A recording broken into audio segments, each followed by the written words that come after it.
Right, this is the fifth reading, chapter 6, the Ministry of Healing, Ellen G. White. All may find something to do. None need feel that there is no place where they can labor for Christ. The Savior identifies himself with every child of humanity, that we might become members of the heavenly family. He became a member of the earthly family. He is the Son of Man, and thus a brother to every son and daughter of Adam. His followers are not to feel themselves detached from the perishing world around them. They are a part of the great web of humanity, and heaven looks upon them as brothers to sinners as well as to saints. Millions upon millions of human beings in sickness and ignorance and sin have never so much as heard of Christ's love for them. Were our condition and theirs to be reversed, what would we desire them to do for us? All this, so far as lies in our power, we are to do for them. Christ's rule of life, by which every one of us must stand or fall in the judgment, is, whatsoever you would that men should do to you, do ye even so to them. Matthew 7:12. You alone are going to stand in front of God. And every act in your life is going to come before you. And God is going to ask you, did you do to this person what you would like them to have done to you? So that's an easy benchmark to test yourself with, if you are wondering about it. By all that has given us advantage over another, be it education and refinement, nobility of character, Christian training, religious experience, we are in debt to those less favored. And so far as lies in our power, we are to minister unto them. If we are strong, we are to stay up the hands of the weak.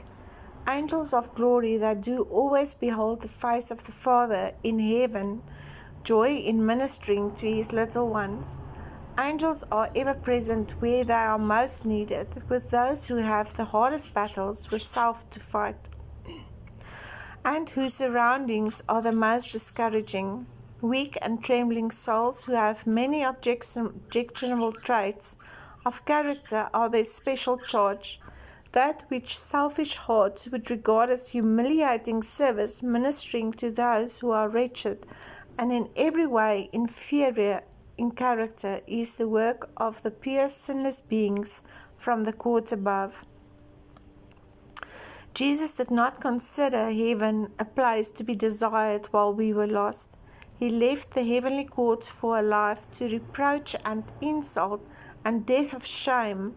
He who was rich in heaven's priceless treasure became poor, that through his poverty he might be rich.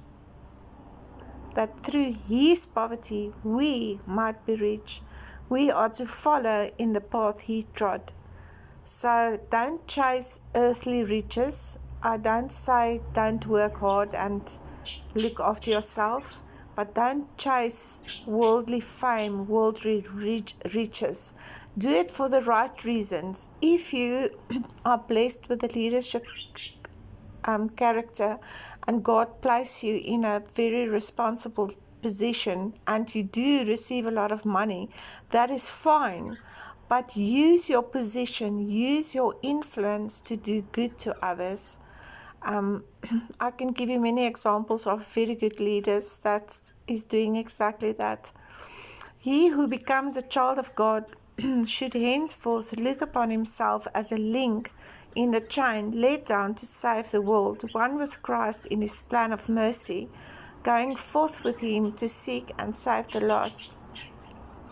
Many feel that it would be a great privilege to visit the scenes of Christ's life on earth, to walk where he trod, to look upon the lake beside which he loved to teach, and the hills and valleys on which his eyes so often rested.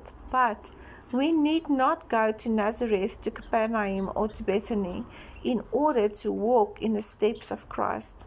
We shall find his footprints beside the sick bed, in the hovels of poverty, in the crowded alleys of the great cities, and in every place where there are human hearts in need of consolation. And also don't forget, in your own home, your own children, your own husband, your own wife, your own parents, they need that as well. So don't just reach outward, you must also reach inward. And also to yourself, also be a missionary to yourself and give yourself spiritual care as well. Okay, I'm going to do the 6th reading of chapter 6.